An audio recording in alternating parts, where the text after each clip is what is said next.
So these people being sort of arrested, put in jail and so on, and having their assets allocated to the judge, I think it is really an incentive for people at least to think, should I do the same? Should I wait? Is it also going to happen to me? And so on. I'll talk now to Leonardo Leite, his partner here at Almeida Advogados, responsible for the business and transactions department here. Let's talk now about the repatriation law. Can you give us an analysis about all this process here in the country? Sure, it will be my pleasure. Technically, it's not really a repatriation law. It's more a sort of a process for the regularization of assets abroad. We could talk about the sources, the origin of this, because Brazil has been facing many crises, financial and political-wise, over the years, and many Brazilians, for different reasons, decided to invest abroad or to send money abroad or not to bring money into the country. Let's say you have some international transactions and you should bring the money to Brazil, but for some reason, in terms of exchange rate or for other reasons, people decided over the years, and companies as well, to keep money abroad.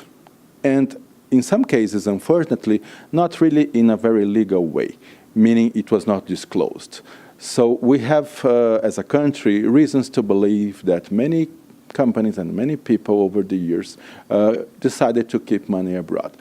And I believe maybe at least during the past 20 years, as I recall, many administrations decided to do something. And it was a big challenge because on one hand, Brazil needs this money. If you consider the legal aspect of this situation, of course, people should have disclosed this, should have paid taxes and so on. So how to give an incentive to these people and companies to bring the money within Brazil, or at least to disclose it and pay penalties and taxes, but how to give them an incentive for that in some aspects. For example, one is people would be afraid of doing this, not only because they would expend money in taxes and penalties, but some people were afraid of what would happen to the whole situation, the whole context. Because if you have some money abroad, you should have disclosed it, and you didn't. This may be an odd situation, which may say, is this a corruption? Is this something that was illegal? What was the real transaction that created this money abroad, and why didn't you bring it at that time into Brazil? So people were afraid of it. Also, on the other hand, some people who decided to do everything correct and legal, brought money into Brazil, disclosed money abroad, paid taxes and so on, would see this as a sort of an incentive to those who did things wrong, and now they just pay some taxes and penalties, small penalties, and that's it. So are you sort of giving a premium to people who didn't walk correctly? So this was a big debate over many years. But in 2016, finally the Brazilian administration was successful in this. The law created some incentives, there were some penalties, some taxes to be paid, and so on. But it was a good move. And we worked a lot in many transactions, both regarding companies and individuals who decided to bring money to Brazil, on one hand, but many others, and certainly the majority, decided to keep the money abroad, but in a legal way, disclosing the money and so on, paying taxes and so on. It was a big move, and it really helped the Brazilian financials because, as we know, Brazil has been facing a huge financial crisis over the past few years, and this was big money. Many people decided to regularize these assets abroad, and we are already discussing a new program for this coming year, and I hope it's a success as well. Can you tell about some tough cases that came here to the office? Yes, of course I cannot disclose those, but as a concept, the major problem was people to get comfortable, to decide to disclose it.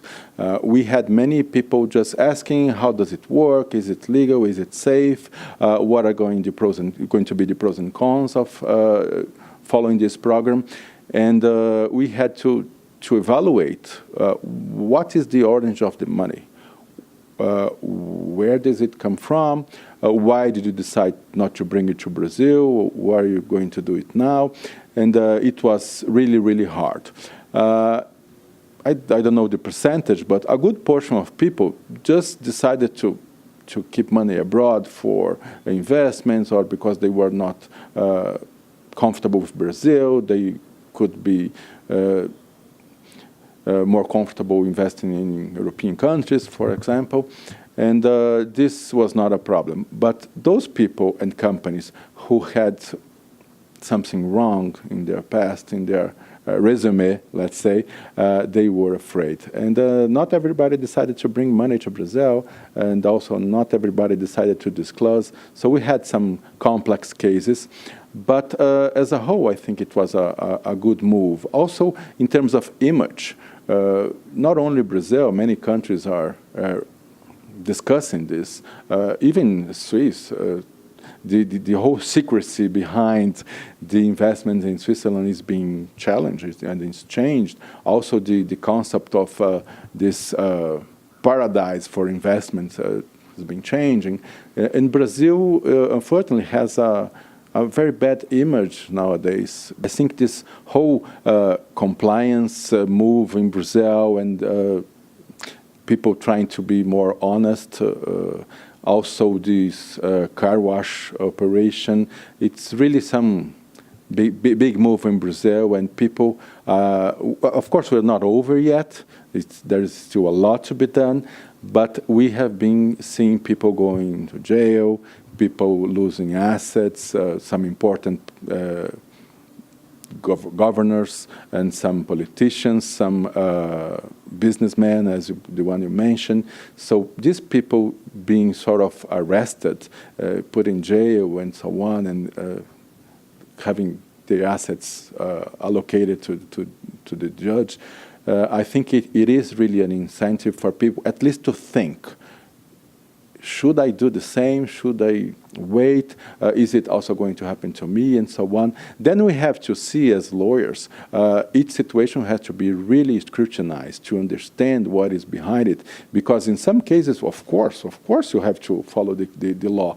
But in some other cases, you have to pay attention on this and that. You have to oversee the whole situation. So I don't expect this to have like an avalanche of repatriation. But yes, I'm sure many people are doing exactly what you have in mind. Seeing what is happening to big shots, they are not Superman anymore. So we should really disclose this. We have to tell people this is the correct time for you to be totally legal, to do things right. We have to incentive this and disclose it. And what are the changes in this law since the beginning of this move?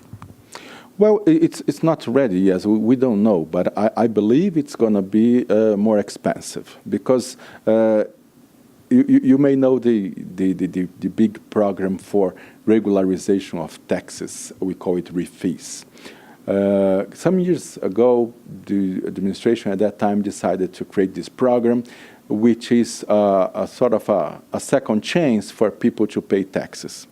Of course, there are penalties, there are interest and so on, but it was supposed to be a second chance to pay taxes. And it was very similar to this repatriation program. You have some penalties and taxes and so on, but you have the opportunity to regularize it. And this happened on a certain year. And then some years later, we have the refees 2 and 3 and 4, and I already lost the counting because there are many. So I think it's going to be the same. Now with this regularization and repatriation program, I think we will have many.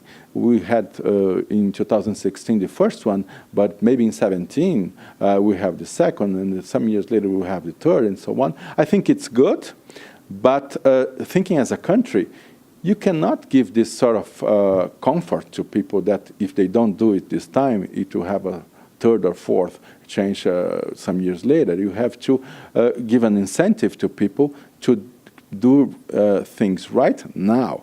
So I believe, I just believe and hope so far, but that the administration sees this, and the program will probably be more expensive. But I think we'll have other opportunities. And this also have another consequences. The financial system decided to move in accordance with this program too. I remember that even in some cases where the company or individual decided not to bring the money into Brazil, in some cases they didn't have enough resources in Brazil to pay for taxes and penalties, so they have to bring at least a part of the money. And this was also big money coming into Brazil. And this was sort of complex because it was something new. Nobody really knew how to do it in the beginning. Our financial system is very good. We have very good and important banks, but the international community decided to take the advantage of this, also to sort of regularize the assets and financial investment abroad. So we heard about many international banks which decided to take advantage of this money and send money back. Leonardo, sorry. This subject has lots of details. Do you agree to continue this interview in a second part? Sure, my pleasure. Thank you. Luciene Miranda to DUKASCOPY TV.